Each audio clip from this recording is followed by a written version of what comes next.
Earlier this year, the HBO movie Winning Time took us back to the 1980s, a time when the Lakers were everything. The show is based on the real-life drama behind one of the sport's most revered dynasty. It was adapted from a best-selling book called Showtime, one of my favorite books I've ever read, written by author Jeff Pearlman. Pearlman is the brains behind a slew of best-selling books covering our favorite sports heroes, Brett Favre, Walter Payton, Barry Bonds, just to name a few. Yeah, his latest book tackles the great Bo Jackson, famous for playing both professional football and professional baseball at the same time, and the only person who was ever an all-star in both sports.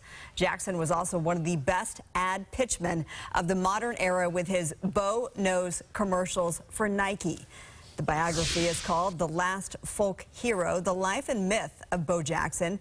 It follows Jackson's career from a small high school in Alabama all the way to his career-ending hip injury. And the author of that book, the prolific Jeff Pearlman, is with us live now from his house in Orange County. Jeff, welcome. Good to see you. Congrats on the book. I know you say that Bo Jackson is the greatest athlete of all time. I know something people like Deion Sanders and others have agreed with as well.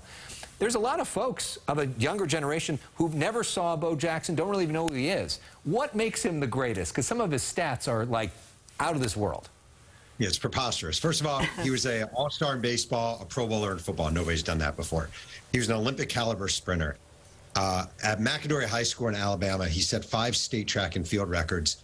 Won back-to-back decathlons as a junior and a senior, was so far ahead in points he didn't have to do the last event, which was on purpose because he hated distance running, and the last event was at 1,500.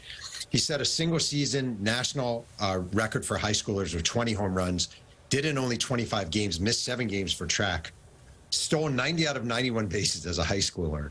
Obviously went on to win the Heisman Trophy in college, went on to, All-Star Game MVP in 1989, on and on and on and on. There's just nobody even close. There's no argument for anybody else in the universe for greatest athlete of all time. Well, I was lucky enough to grow up at a time when Bo Jackson was in his prime, Jeff. And when I see the title of your book, The Last Folk Hero, that makes me feel old. Why that title? And how do you think that Bo Jackson would do now in the environment in which we know the media and social media? First of all, we are old. Second of all, I don't know how old you are, but I definitely feel old. He was a folk hero because so many of the things he did were never recorded. You know, a guy comes along now, like Shohei Ohtani as an example. Way before he came to America, way before he was even famous, you could see videos of him hitting and pitching as, you know, when he was in school.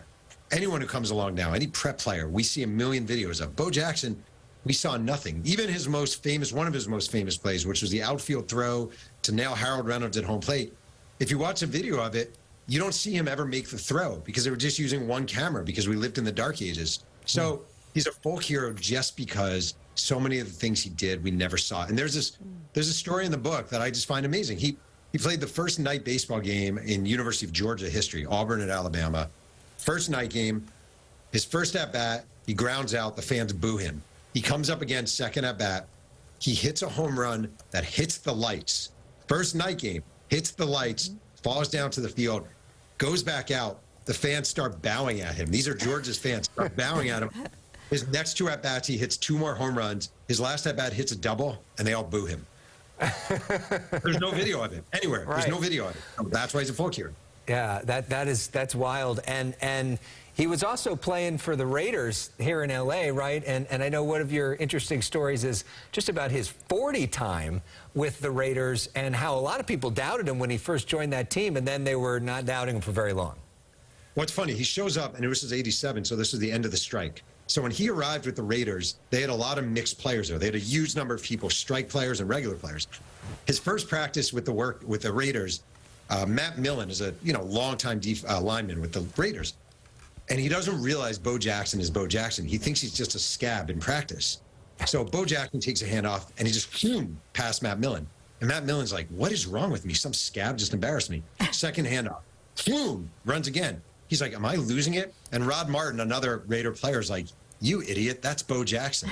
And Matt Millen's like, praise Jesus. And he ran with Tom Flores, had them run the 40 on grass in pads. He He ran a 4.19. Nobody believed it, so they had him do it again, and he ran a 4.17.